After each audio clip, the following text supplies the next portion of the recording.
I want you to imagine this for a second. It is Friday night, you are tired, you open your banking app, and for about 3 seconds you feel pretty good. The balance is higher than you expected.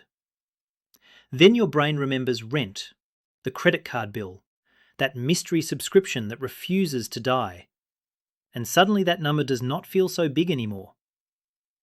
That tiny emotional roller coaster right there is basically the American money story in 2025. On paper, the country has never looked richer. Personal spending is in the tens of trillions, average account balances sound impressive, and disposable income is a massive number that economists love to debate. But when you zoom in to the level of a regular person trying to pay for groceries and maybe retire before their knees give up, the picture looks very different. Here is one of my favourite examples of how weird money looks in this country. The average balance in things like checking and savings accounts is a little over $60,000. That sounds like everyone is doing pretty great. But the middle number, where half of people have more and half have less, is only about 8,000. That is not a typo. It is like saying the average height in a room is 6'4" because an NBA player walked in, even though everyone else is 5'8" and hunched over a laptop. That gap between the average and the middle number is your first clue that a few people have a lot and a lot of people have very little. And it shows up everywhere, in savings, in debt, in who feels calm and who wakes up at 3 in the morning wondering how to pay the next surprise bill. Here is what I want to do. I want to walk through what life really looks like for the so-called average American in 2025, using the numbers as a kind of reality check. Not to scare anyone, not to shame anyone, but to say, this is the landscape we are actually walking through. Once we see it clearly, then we can decide how to move smarter through it. While you are listening, I would love for you to mentally compare your own situation to these numbers. If you feel like sharing, drop one thing in the comments that surprised you, or annoyed you, or motivated you. Consider it a little experiment in doing money a bit more honestly. Side effects may include calmer Sunday nights. Before diving into the shocking parts, I want to zoom out for a second and talk about what people are actually chasing with money. Because nobody wakes up thinking, my dream is to optimize my personal saving rate. People want pretty simple things. They want to feel safe. They want some control over their time. They want to not panic when the car makes a weird noise. Money is just the tool that makes those feelings easier or harder to get. I have noticed something when I talk to people across income levels. A high earner in New York and a teacher in Dallas will tell different stories, but underneath it sounds similar. One person says, I make good money, but I am constantly behind. The other says, I do everything right and still feel one step from disaster. Different zip codes, same tightness in the chest. The numbers back that up. Less than half of adults in the US say they feel financially secure, even though overall spending in the country is huge. That means this is not just about how much comes in, it is about how fragile it feels. Here is the part most people overlook. Money stress is not only about being broke, it is about not trusting your own system. If you have no plan, or you do not understand the rules of the game, it does not matter if you earn $40,000 or $400,000. Your brain still does that late-night spiral where every future problem shows up at once. So, as we walk through these money realities, I want you to keep one question in the back of your mind. Given where I am right now, how could I design things so my future self feels a little less fragile than I do today? Not perfect, not rich, just less fragile. We will get tactical, but that is the real win. Let us start with savings, because this is where the illusion really kicks in. When you hear that the average transaction account balance is over 60,000, it is easy to think, wow, people are doing fine. Maybe I am just behind. But remember that tall NBA player in the room. A small group of households with big balances pulls the average way up, while the typical person is sitting on something closer to 8,000. 8,000 can sound like a lot or a little, depending on your life. If your rent is 1,500, groceries are 600, and you have a car payment, that 8,000 can disappear in a few months if anything goes wrong. That is why people talk about an emergency fund. It is just a boring name for a survival buffer, usually 3 to 6 months of expenses. It is not meant to be perfect. It is meant to stop one flat tire from turning into a credit card snowball. Here is the twist. Only about half of adults say they could cover 3 months of living costs from savings. Roughly 1 in 5 have zero set aside for emergencies. But at the same time, about 60% say they could handle a $400 surprise bill. So what is going on? In practice, a lot of people can scrape together a few $100 from a mix of small savings, buy now, pay later, and putting off other bills. But when you stretch that out to months of income, the floor drops out. Let us make that real with a quick example. You are in your late 20s, living alone, making $55,000 a year. After taxes and basics, maybe you could save $300 a month if nothing major breaks. Building even a 3-month buffer might take a couple of years of steady effort. It is not that you are lazy, the math is just tight. Now imagine you are a family already struggling to pay bills. The typical liquid cash for those households is only a couple $1,000s, and it has been shrinking. One unexpected medical copay or a broken transmission, and that buffer is gone. The real shock is not that people are bad with money. It is that the margin of error is tiny. There is another number I keep coming back to, and it is strangely powerful. About 20% of adults say they could not cover a $500 emergency expense right now. For younger generations, it is even higher. Close to a third of Gen Z says 500 would break their month. 500 is like one annoying dental visit, or a minor car repair, or a last-minute flight to deal with a family issue. It is not a luxury. It is life being life. When 1 in 5 people cannot absorb that, you get this constant low-level fear. That is why a lot of folks pull money out of savings during the year. More than half dipped into reserves recently, often a few thousand at a time, just to keep up. It is not some huge dramatic failure, it is death by 1,000 practical cuts. Here is the part most people overlook. There is often a gap between how people talk about money and how the math behaves. Someone might say, I have a decent savings account, but if the balance is $2,000 and monthly expenses are $3,000, that is not savings, that is less than 1 month of breathing room. That does not mean you give up. It just means you have to define your real finish line. For a lot of people, the first win is not maxing out retirement or buying a house. It is getting to the point where a $500 problem is annoying, not catastrophic. One way I like to think about it is this. Your first job with savings is not to impress anyone. It is to buy stability.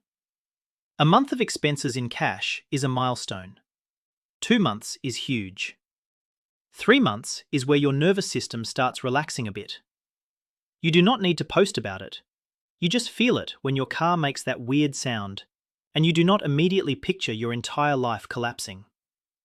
That feeling is worth way more than whatever interest rate you are missing by not investing every spare dollar on day one. Now let us talk about the other side of the balance sheet, the debt side, because this is where a lot of that fragile feeling really comes from. The average American carries close to $90,000 in total debt once you add together mortgages, auto loans, student loans, and credit cards.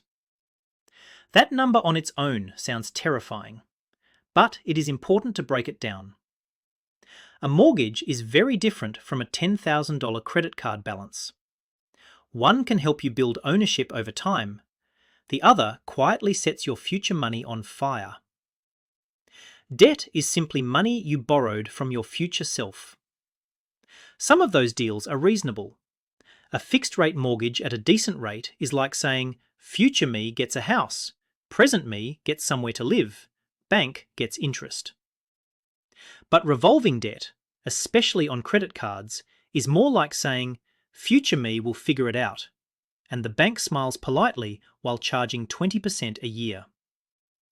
The average credit card balance is around $6,000 to $7,000 per person, and for households that actually carry a balance month to month, it is closer to $10,000 or $11,000.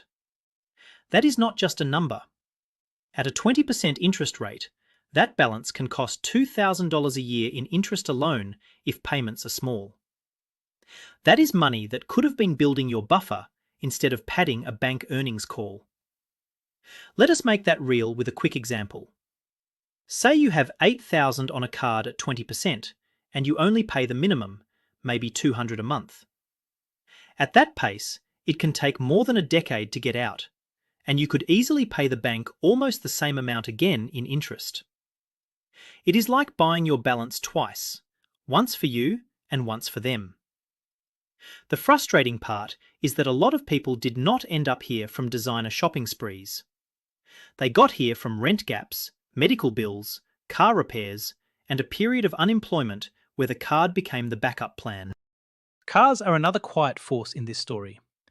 The typical auto loan balance is over $20,000 now, and the price of a new vehicle has crept up toward the $50,000 mark. That combination means monthly payments that can look like a small mortgage. You can see how the math traps people. There is a cultural script that says you need a new car every few years because safety or reliability, or because your old one does not connect to your phone quite right. Meanwhile, the payment steals the oxygen from your budget. When you combine credit card balances, car loans, and maybe some student debt with rising rents, you get the statistic that more than 80% of people say being in debt is stressful. That is almost everyone. And it is not just a vague feeling. Debt changes life choices. Lower income adults are twice as likely to have borrowed from friends or family in the past year just to get by. That is not just about money. That is about awkward conversations at dinner and feeling like a burden, which often makes people hide how bad it feels until something breaks. Here is the part most people overlook. The emotional cost of debt is often bigger than the math.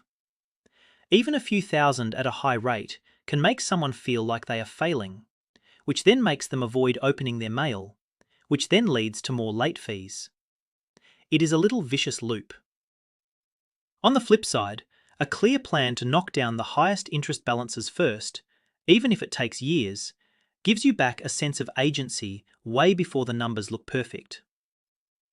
If you are juggling debt and it feels like your whole identity right now, remember this. The fact that you care and you are paying attention already separates you from the story that says people just do not care. Care plus a simple plan beats panic plus shame every time. Let us move to daily spending, because this is where people feel the squeeze every week. More than half of adults say they are living paycheck to paycheck. That phrase gets thrown around so much that it almost loses meaning. But what it really means is this. If the next paycheck is late or smaller than expected, the entire month falls apart. There is no cushion in between. What is wild is that this is not just people at the bottom of the income range. A lot of middle income and even some higher earners feel that same tightness because their fixed costs scaled up with their income. The bigger apartment, the newer car, the nicer school district, the better phone plan. Lifestyle creep is the slow process where your spending quietly rises to match your income, like a thermostat set to just comfortable enough that you never notice the bill creeping up. I have run those numbers myself out of curiosity. Take someone making $80,000 a year, which sounds solid in many parts of the country. After taxes, you might be looking at around $5,000 a month in take-home pay, maybe less in a high-tax state. Now subtract $2,000 for rent or mortgage, $800 for food and basics, a few hundred for insurance, a car payment, loans, phone, internet, and suddenly there is maybe a few hundred left on a good month. And that is before kids, or helping parents, or anything fun. Here is the kicker. More than 2/3 of people say they struggle to cover monthly expenses even when they work full-time. So it is not just a budgeting discipline story, it is a math story.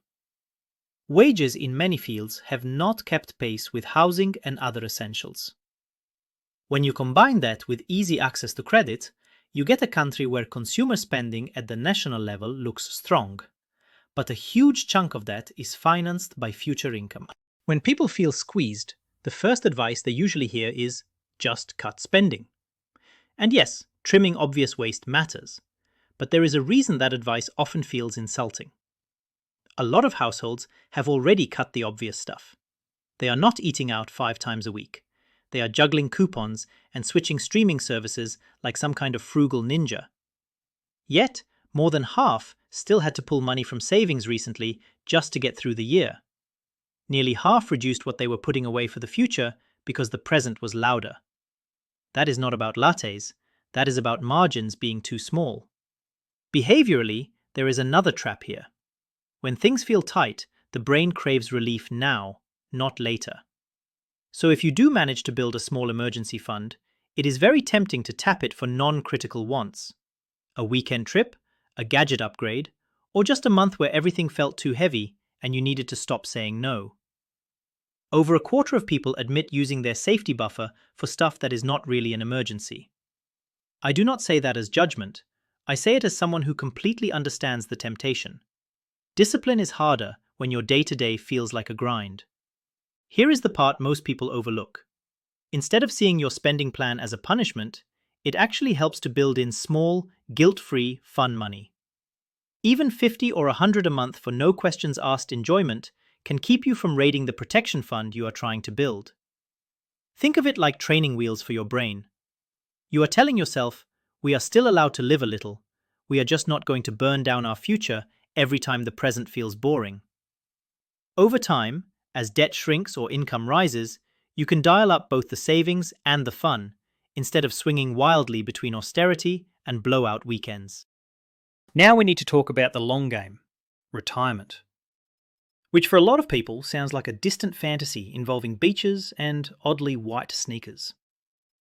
The numbers tell a more sobering story. The middle bank balance for people under 35 is only around $5,000. For people between 65 and 74, it is barely over $13,000. That is not a pile of retirement cash. That is 1 or 2 bad years of medical costs or home repairs. On top of that, most people do not start seriously saving for retirement until around age 30. That is understandable. Your 20s are often about getting started, paying off school, surviving low-paying jobs. But time is the one ingredient in investing that you cannot buy back. Compounding is just a fancy word for your money earning money, which then earns more money. It is basically your dollars learning to clone themselves while you live your life. The earlier they start cloning, the less you have to contribute later. Let us make that real with a quick example. If someone starts at 25 and puts $200 a month into a retirement account that earns, say, 7% a year over the long run, by 65 they can end up with somewhere around $500,000. If someone waits until 35 to start, they have to put in roughly double per month to end up in a similar place. Waiting does not just cost time, it raises the price of admission for future you. The other piece here is confidence. Many people over 45 say they feel worse off than a year ago, and a growing share expect to work well past the traditional retirement age. Some because they like working, but many because they do not see how the numbers will add up. That wears on your mood now, not just later. It is hard to enjoy the present if every article about retirement makes you feel like you are 10 miles behind in a marathon you did not know you entered. Here is the part most people overlook. Retirement is not a yes or no event. It is a spectrum. There is full-time work, there is fully done, and there is a wide middle where you scale down, switch careers, or work on your own terms. The goal for many people is not to never earn another dollar. It is to never be trapped in a job they hate because they have no choice. When you think about it that way, the task shifts from I must save 2 million or I am doomed to how do I steadily build enough assets that I could choose a simpler lifestyle later if I needed to. That might be a modest retirement account, a paid-off smaller home, some part-time work, and a lower-cost city. Speaking of cities, what feels like enough varies wildly by location. 100,000 a year in New York might feel like constant juggling, while the same income in a smaller city in Texas can feel almost luxurious. That is why comparing yourself to random online numbers is such a trap. If you picture your later life in a high-cost coastal city with lots of travel, you will need a different savings path than someone planning a quieter life in a cheaper town. Both are valid. They just require different numbers. Instead of obsessing over catching up to some national average, pick one concrete next step that moves you toward more choice later. That could be enrolling in the retirement plan at work, increasing contributions by 1%, or opening your first individual retirement account with a small automatic transfer. The magic is not in hitting a perfect figure. It is in turning saving for future you from an occasional guilty thought into something boring and automatic. Boring is underrated. Boring is how a lot of people quietly end up okay. Let us talk about confidence and knowledge for a minute, because this is the engine underneath everything else. On average, adults in the US get about half of basic money questions right. Things like inflation, interest, and risk. That means most people are basically guessing on the rules of the game they are forced to play every day. It is like trying to play chess when you are not completely sure how the bishop moves, but the other side charges you 20% interest if you mess up. No wonder people feel anxious. Less than half of people describe themselves as financially secure. Gen X, the folks in the middle, often supporting both kids and parents, report the highest levels of feeling not secure. They are old enough to have seen multiple recessions, housing booms, and job shifts, but still feel like the ground is moving under their feet. Psychologically, there is a concept called loss aversion. It just means losing a dollar hurts more than gaining a dollar feels good. When you mix that with low financial knowledge, you get a population that is afraid to invest because it feels like gambling, but also overwhelmed by cash losing buying power over time. So they freeze. They sit in the middle, juggling short-term costs, feeling guilty about not doing more, and beating themselves up for not understanding terms that nobody really explained in school.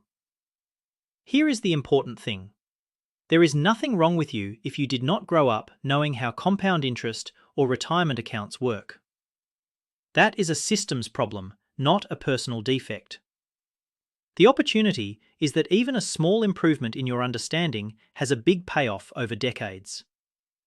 Learning how to read a paycheck stub, how to calculate an interest rate, or how to tell the difference between good and bad debt is the kind of knowledge that quietly pays rent for the rest of your life. There is an interesting split in how people feel about the future. On one hand, overall consumer confidence has been pretty low recently.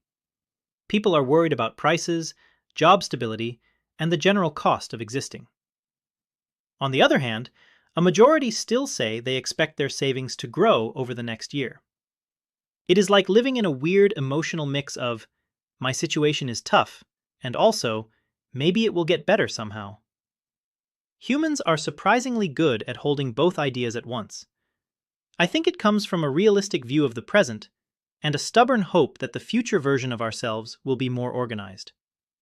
There is also a lot of shame tangled up in this. About a quarter of people say they feel ashamed of their saving habits. Shame is tricky because it is not just, I did something wrong, it is, there is something wrong with me. That feeling is heavy, and heavy feelings make it harder to take action.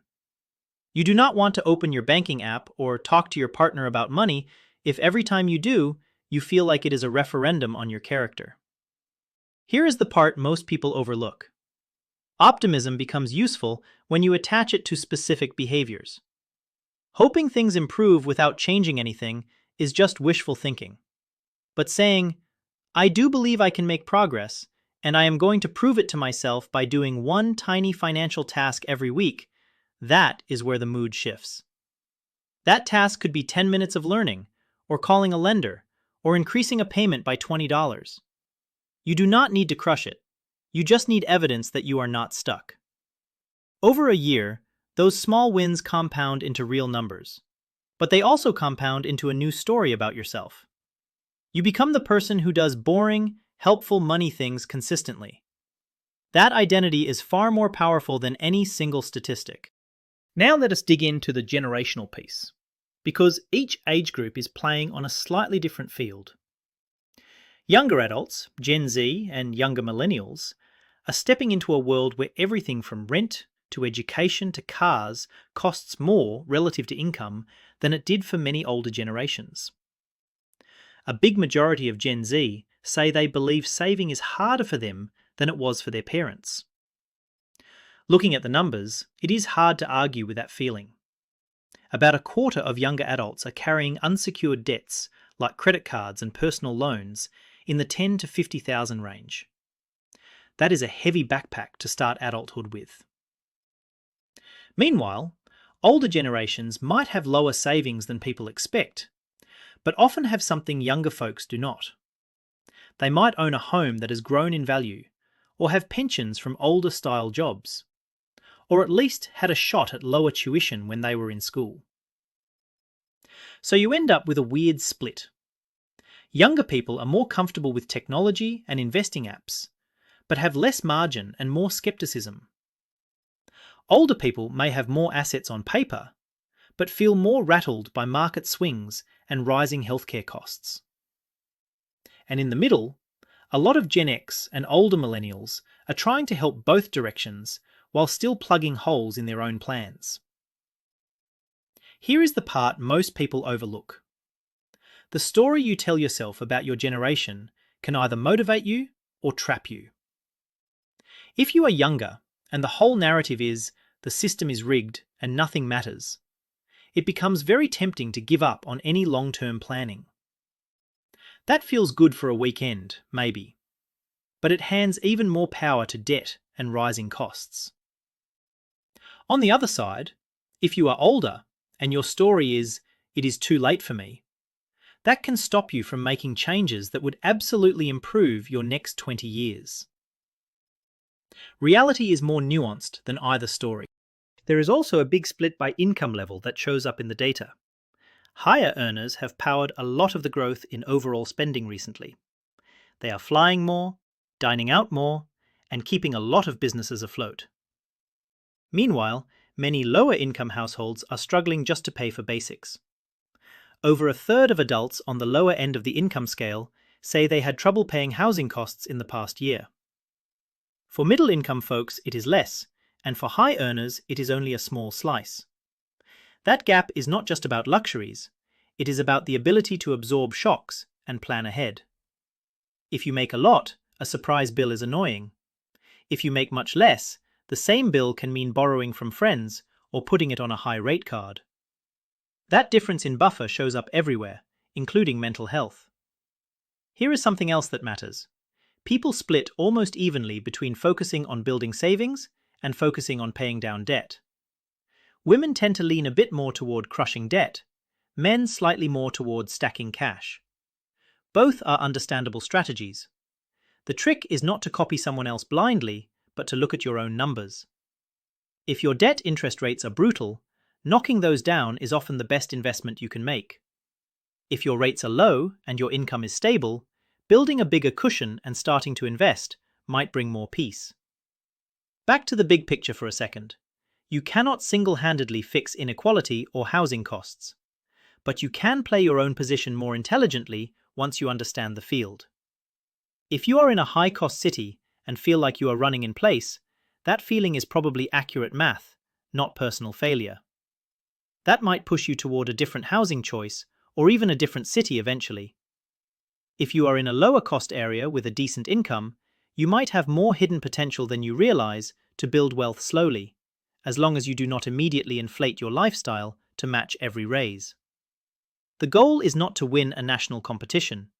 It is to give your future self more options than you have today.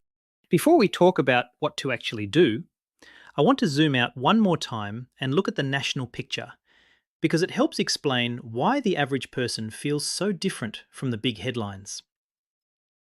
On the macro level, personal spending in the US is in the tens of trillions each year. Disposable income, which is just a fancy way of saying money left after taxes, is also in the tens of trillions. Economists see those numbers and say the consumer is resilient. But resilience at the national level can hide fragility at the household level. If high-income households keep spending and travelling, while lower-income households pull back, the total still looks strong. It is like averaging a feast and a famine and calling it a decent meal. The personal saving rate, the share of income people set aside instead of spending, is currently under 5%. That is lower than historical norms and far below the levels we saw when people were stuck at home and saving more a few years ago. So people are spending, but not because everyone feels flush.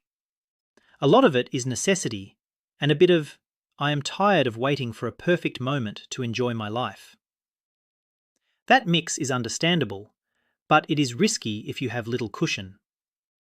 There is also an interesting detail around cash. Nearly everyone still carries at least some physical bills, but the average amount is shrinking. Money has become more digital, more invisible, and that invisibility makes it easier to overspend because you never feel the literal weight of handing something over. Here is the part most people overlook. The way money moves at the national scale can make you feel like you are doing something wrong if your personal situation does not match the story. It helps to remember that averages do not pay your rent. Your individual mix of income, costs, family responsibilities, and location does. Once you start thinking in terms of your own mini economy, the big national numbers become background context, not a measure of your worth. So, what do you actually do with all of this? Seeing the gap between averages and real life can be strangely freeing. It lets you stop pretending everyone else has it figured out. Almost nobody does. But you can start adjusting your own system so that the same tough environment hurts you less. One lever is obvious but powerful: building a basic emergency buffer. Even getting to 1 month of expenses in cash changes how every other decision feels. It makes you less likely to swipe a card for the next surprise, which then keeps future interest costs from exploding. Another lever is targeting the worst debt first. That usually means the highest interest rate, not necessarily the biggest balance.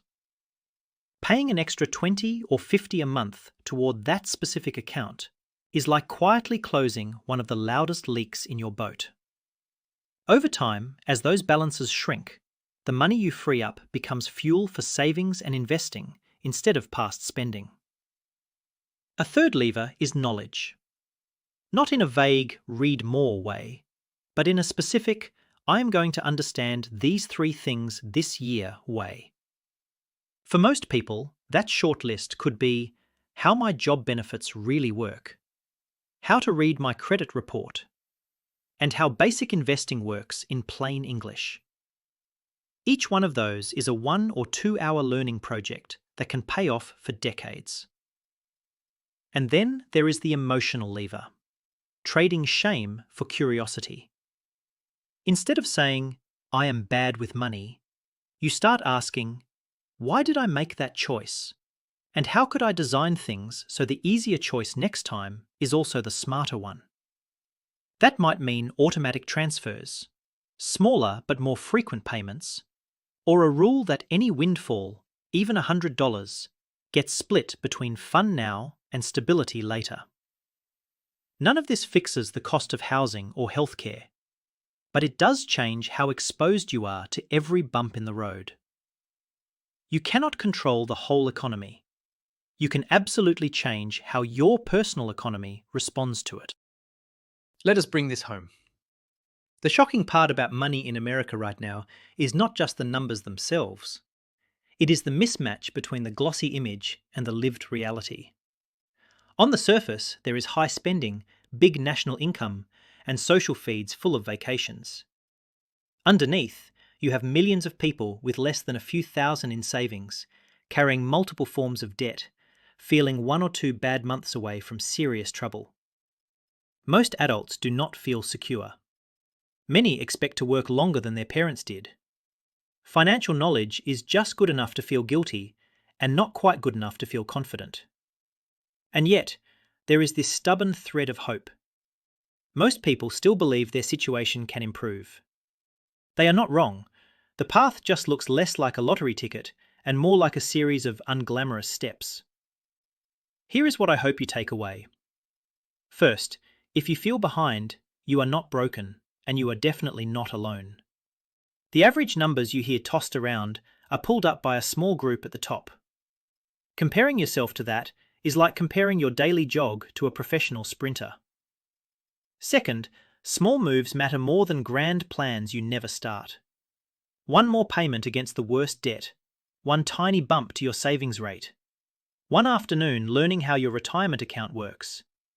These look boring from the outside, but they quietly change your trajectory. Third, your goal is not to become a perfect money robot.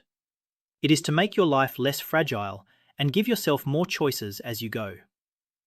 If you want to keep this conversation going, drop a comment with 2 things.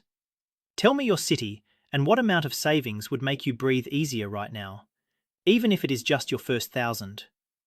I read those, and they help shape what we tackle next. And if you want more calm, honest talks about money with fewer buzzwords and more real life, hit subscribe and stick around. Side effects may include slightly less panic the next time your car makes that weird noise.